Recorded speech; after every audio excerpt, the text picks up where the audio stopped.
Muy buenos días, amada Iglesia Hispana Antioquía. Bienvenidos al segundo día de nuestros 21 días de oración matutina especial. Seguimos con el tema de una iglesia centrada y hoy vamos a concluir el tema una iglesia centrada en la palabra. Veremos el tema la palabra es indispensable para la santificación y el crecimiento. Vamos a ver muy brevemente los 8 temas que vamos a cubrir durante estos 21 días de oración matutina especial. Una iglesia centrada en la palabra, en Dios, en Cristo, en el Evangelio, en la oración, en las misiones, en la familia y en la gente o en el pueblo de Dios. Ahora, en la palabra de ayer vimos que nosotros deseamos ser una iglesia centrada en la palabra. Una iglesia conforme a la palabra de Dios, es decir, una iglesia bíblica. No queremos hacer las cosas a nuestra manera, sino a la manera de Dios, conforme a su palabra ya revelada a nosotros. Y les dije que no solamente debemos de ser una iglesia bíblica, sino que nosotros como individuos, como miembros de esta iglesia, debemos de vivir vidas bíblicas, sujetas a la palabra. Debemos someternos en obediencia y en fe a la palabra de Dios. Veremos el día de hoy, hermanos, que la voluntad de Dios para nosotros es nuestra santificación. Dice en 1 Tesalonicenses 4:3, en la primera parte del versículo, dice: pues la voluntad de Dios es vuestra santificación. ¿Alguna vez se han preguntado, hermanos, ¿y cuál será la voluntad de Dios para mí, para mi vida? Pues aquí les puedo dar la respuesta definitiva. Siempre, en todo momento, en cualquier lugar, podemos saber cuál es la voluntad de Dios para nosotros. Quizá no cuando hacemos la pregunta, ¿me tengo que mudar o no? ¿Qué trabajo debo de tomar? Para esas preguntas, pues Dios nos puede dar una respuesta u otra. Pero en cuanto a la voluntad de Dios, siempre, para cada uno de nosotros, podemos saber con 100% de certeza que siempre, en todo momento, la voluntad de Dios es nuestra santificación. Y si no están convencidos, hermanos, pues les voy a dar otro versículo. Nos encanta el versículo 28 de Romanos capítulo 8, ¿verdad? Se los voy a leer. Dice: y sabemos que a los que aman a Dios, todas las cosas les ayudan a bien. Esto es, a los que conforme a su propósito son llamados. Nos encanta recibir esta promesa de Dios. Sí, Dios, amén. Yo sé que en todas las cosas tú obras para mi bien. Pero, hermanos, ¿saben qué? Miren lo que dice aquí. ¿Para quiénes son para quién es esta promesa de que todas las cosas nos ayudan a bien? A los que aman a Dios, o, dice aquí, a los que conforme a su propósito son llamados. Entonces la pregunta que tenemos que hacer, hermanos, es ¿quiénes son estas personas y cuál es el propósito por el cual Dios nos llama? ¿Sí? Esta es una promesa, podemos decir que condicional. No es una promesa para todos. Es para aquellos que aman a Dios y aquellos que son llamados conforme a su propósito. La pregunta es, ¿cuál es el propósito de Dios para nosotros? ¿Cuál es su voluntad? ¿Cuál es el objetivo? Para saber cuál es el objetivo de Dios para nuestras vidas, tenemos que seguir leyendo en el versículo 29. Porque a los que antes conoció, también los predestinó para que fuesen hechos conformes a la imagen de su Hijo, para que Él sea el primogénito entre muchos hermanos. El propósito de Dios para nuestras vidas, hermanos, no es nuestra felicidad, no es nuestra satisfacción, es nuestra santificación. La meta de Dios para cada uno de nosotros como cristianos, como hijos amados, es que seamos conformados a la imagen de su Hijo. Amén. Y si aún así no están convencidos, y yo sabía, hermanos, que no iban a decir amén. Cuando decimos Dios los quiere bendecir, todos dicen amén. Pero cuando decimos Dios quiere que seamos santos, nadie dice amén. Si no están convencidos, les voy a dar otro versículo, otro pasaje. 2 Timoteo 3:16 al 17. Toda la escritura es inspirada por Dios. ¿Para qué existe la palabra inspirada por Dios? Es útil para enseñar, redarguir, para corregir, para instruir en justicia, a fin de que el hombre de Dios sea perfecto. Miren, la palabra de Dios nos enseña, nos redargue, nos corrige, nos instruye en justicia. O sea, la meta de Dios es que crezcamos en justicia, en santidad, en conformidad a Cristo, a fin de que seamos un hombre de Dios perfecto, enteramente preparado para toda buena obra. Amén. Así que aquí hemos visto 3 pasajes que nos dicen claramente que la voluntad de Dios para nosotros es nuestra santificación, nuestro crecimiento espiritual.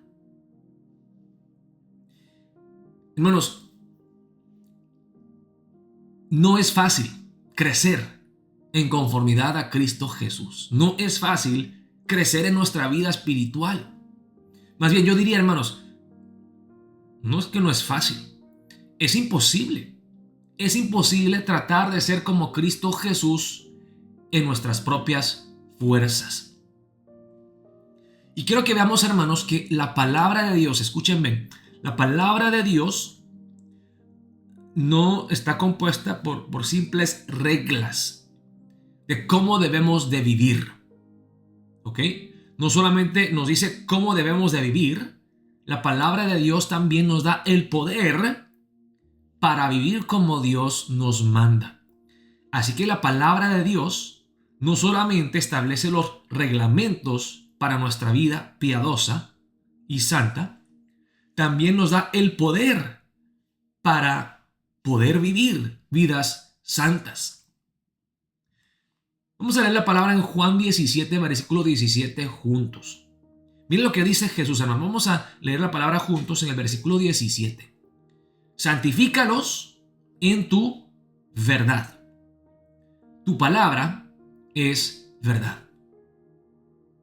Jesús está orándole a Dios, pidiendo por sus discípulos. Y le dice al Padre, Padre Dios, te pido por mis discípulos, santifícalos. ¿Cómo? ¿Cómo somos santificados? En tu verdad.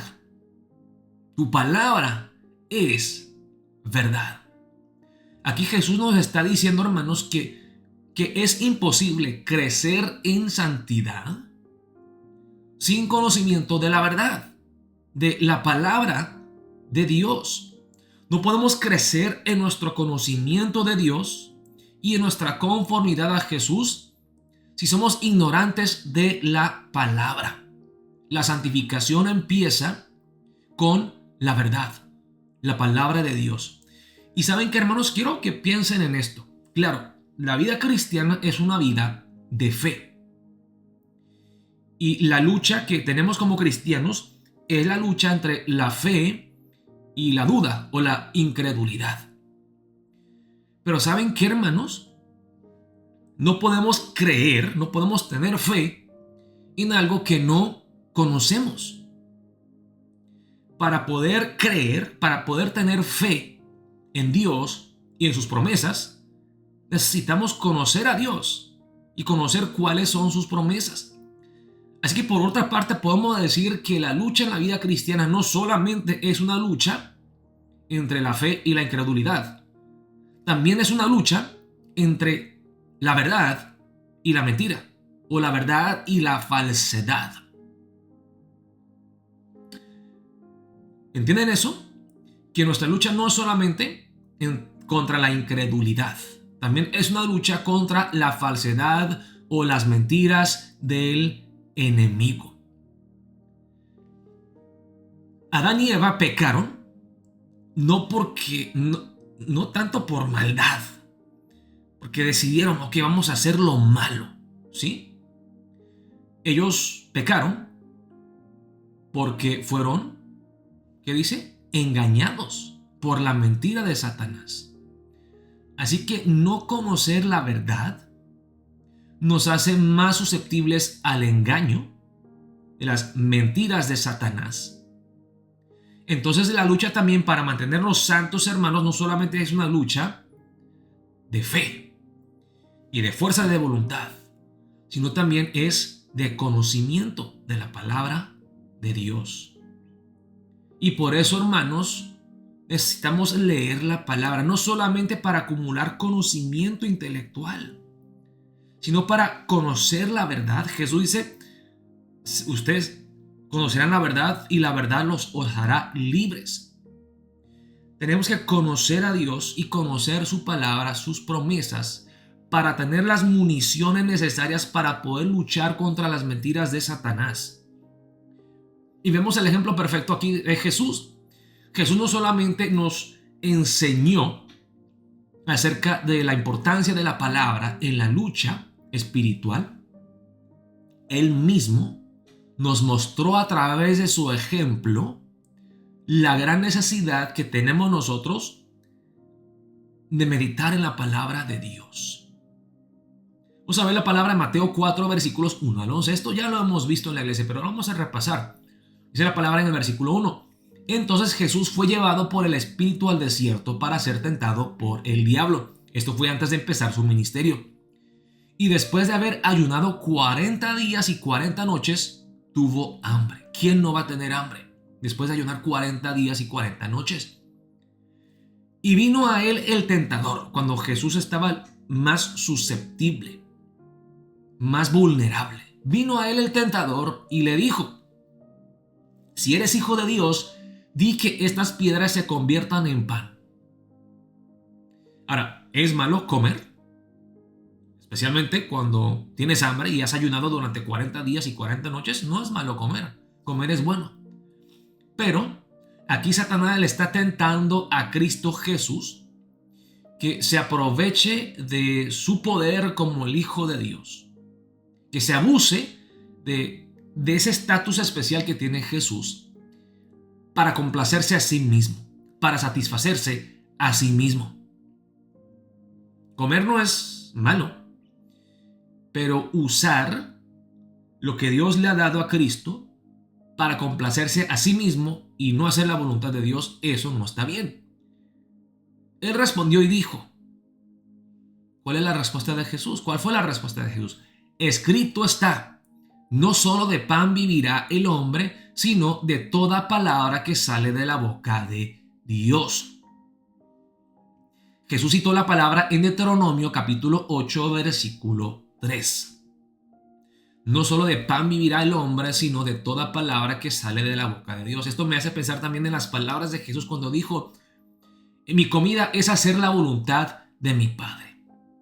¿Sí? Hay cosas más importantes que saciar mi hambre y mi sed. Yo realmente necesito la palabra de Dios. Lo que me alimenta, lo que me fortalece, no es buscar lo mío, sino buscar lo de mi Padre. Vea cómo él cita la palabra en Deuteronomio 8:3. Contra la mentira o el engaño de Satanás, Jesús le responde, le refuta, le hace el contraataque con la palabra, con la verdad. Entonces el diablo le llevó a la santa ciudad y le puso sobre el pináculo del templo y le dijo, si eres hijo de Dios, échate abajo, porque escrito está. Y miren cómo Satanás quiere sembrar esa semillita de duda y que si eres el hijo de Dios, eres el hijo de Dios, muéstramelo. Jesús no tiene que mostrarle nada, no tiene que comprobar nada. Jesús es el hijo de Dios, pero mire cómo Satanás es muy astuto. Ok, si eres hijo de Dios, échate abajo, tírate del pináculo del templo, porque escrito está. Y mire cómo Satanás es muy astuto. Jesús sale con la espada del Espíritu, que es la palabra de Dios. Entonces Satanás saca su propia espada y cita la palabra de Dios. ¡Wow! Qué increíble que el padre de la mentira, Satanás, esté citando la verdad de Dios.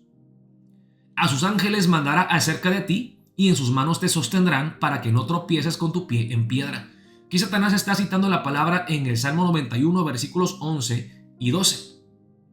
Ahora, el Salmo 91, hermanos, habla acerca de la protección de Dios y que debemos de confiar en Dios, que Él nos protege. Mira cuán astuto es Satanás. Cuando la palabra en el Salmo 91 habla de confiar en Dios, aquí Satanás cita la palabra en el Salmo 91 y en vez de animar a Jesús que confíe en Dios, usa estas palabras para que Jesús ponga a prueba a Dios. El Salmo 91 habla de confiar en Dios, pero Satanás le dice, haz lo contrario. Pon a prueba a Dios. Tírate para ver si Él te atrapa.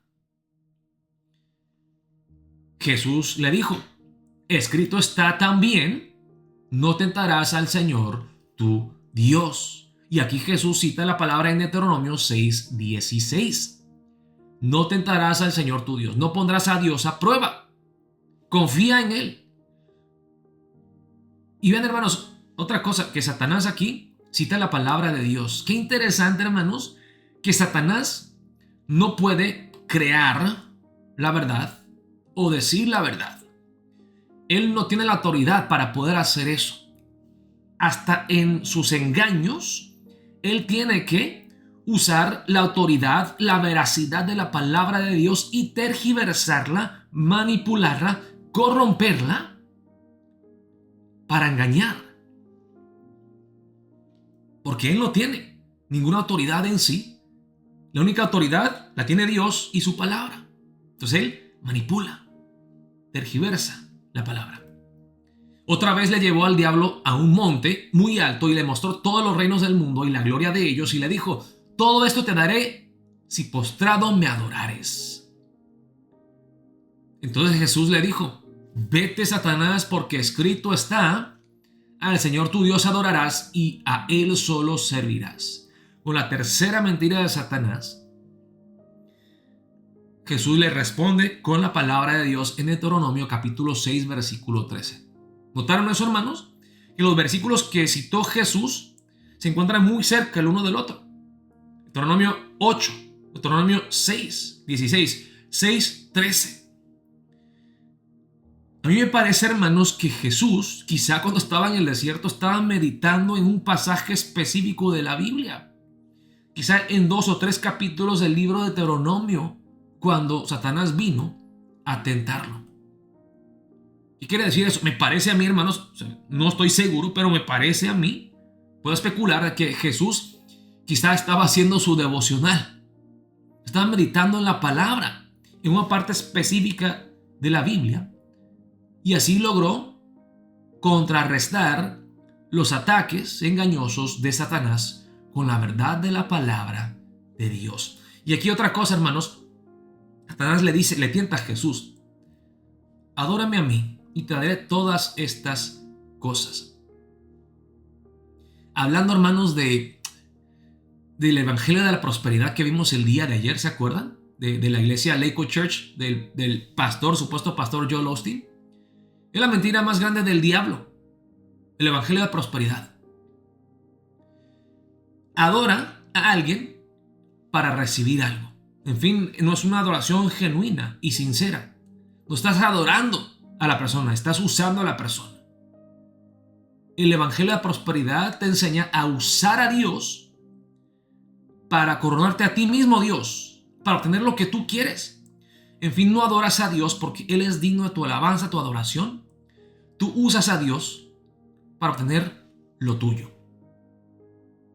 Vaya, Jesús ataca a Satanás con la palabra. Bien, hermanos, en Efesios 6, de toda la armadura de Dios que encontramos en Efesios 6, versículos 13 al 17, hermanos, hay solamente una arma ofensiva que se puede usar. Todo lo demás es defensivo. Está el escudo de la fe, está el casco, el yelmo de la salvación, la coraza de la justicia, la espada del Espíritu, que es la palabra de Dios. Amén. Hermanos, si Jesús, que fue la palabra encarnada de Dios, meditó en la palabra escrita de Dios, para vencer la tentación, siendo Él el Hijo de Dios y la palabra encarnada de Dios, conociendo a Dios perfectamente, ¿cuánto más debemos de hacerlo nosotros, hombres falibles, pecadores, débiles, para poder luchar contra la tentación, contra el pecado y vencer? Un punto de aplicación nada más y vamos a orar. Hermanos, hagamos el devocional. En serio. Mire, les voy a ser muy franco, les voy a ser muy sincero. Si ustedes no hacen el devocional, no leen la palabra de Dios, no les va a pasar nada. Dios no los va a castigar. ¿Ok? No pasa nada. No lees la palabra, no pasa nada. Pero te aseguro que si tú lees la palabra con fe y con humildad, cambiará tu vida. Te fortalecerá. Te transformará. Te renovará tu mente. Te fortalecerá para poder vencer las mentiras de Satanás, el engaño del enemigo. Hermanos, para empezar el día de hoy, quiero que oremos de esa manera. Que nosotros leamos la palabra, que meditemos en la palabra, que atesoremos la palabra, que amemos la palabra, que nos saturemos de la palabra y que hagamos lo que dice la palabra de Dios. Vamos a empezar el día de hoy en oración. Dios los bendiga, amada Iglesia Hispana Antioquía.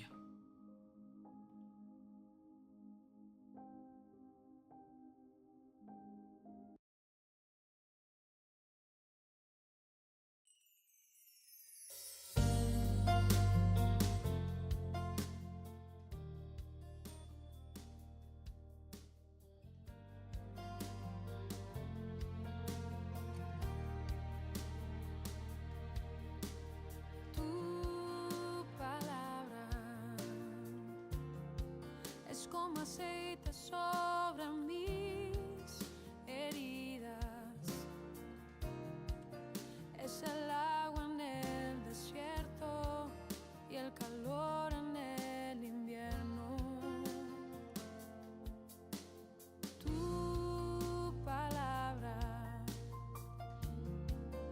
es la voz que me habla en la mañana. Es mi consejo cada día y en las pruebas quien me guía. Podría estar perdido como un náufrago en el mar y aún perderlo todo hasta el aliento. Podría estar hambriento como un niño sin hogar, pero yo sé que tu palabra siempre a mí me sostendrá.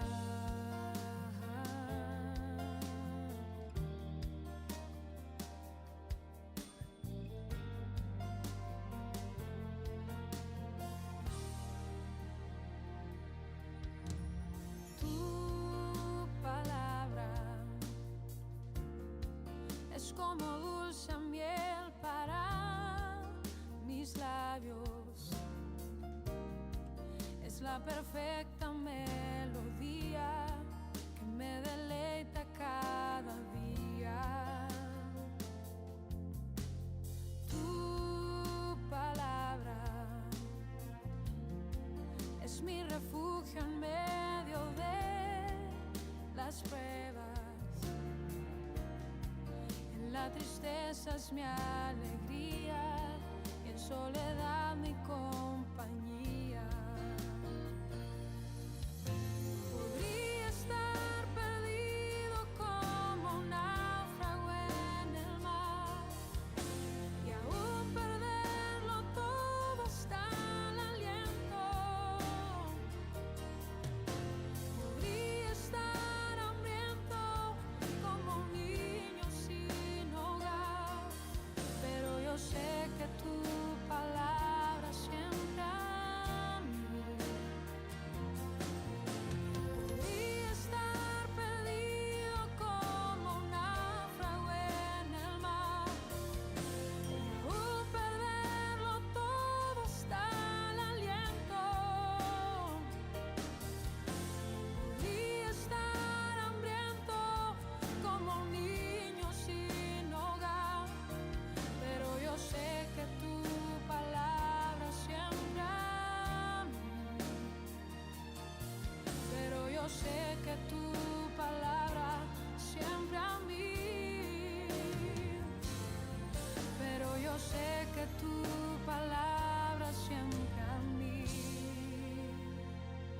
me sostendrá.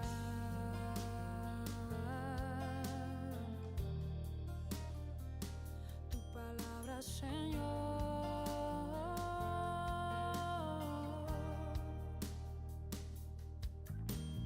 tu palabra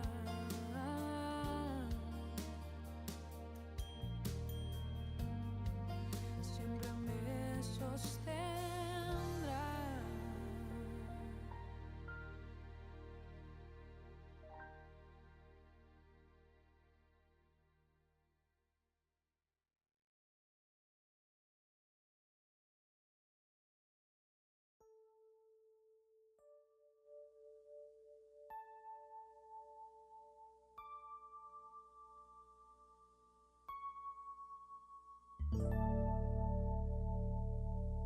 Señor, después de haberte alabado, queremos entrar a tu lugar santísimo.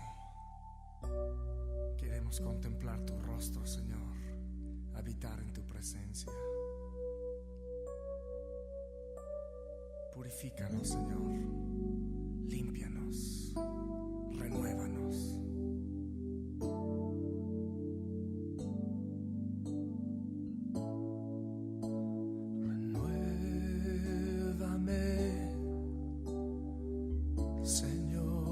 Jesús, ya no quiero ser igual. Renuévame, Señor Jesús, pon en mí tu corazón. Porque todo lo que hay dentro de mí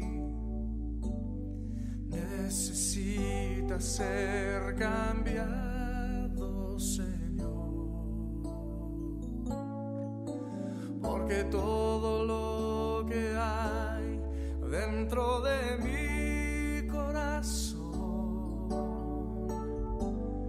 necesita más de ti.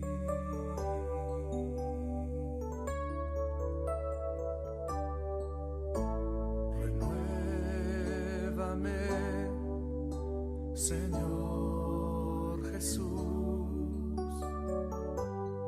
ya no quiero ser igual.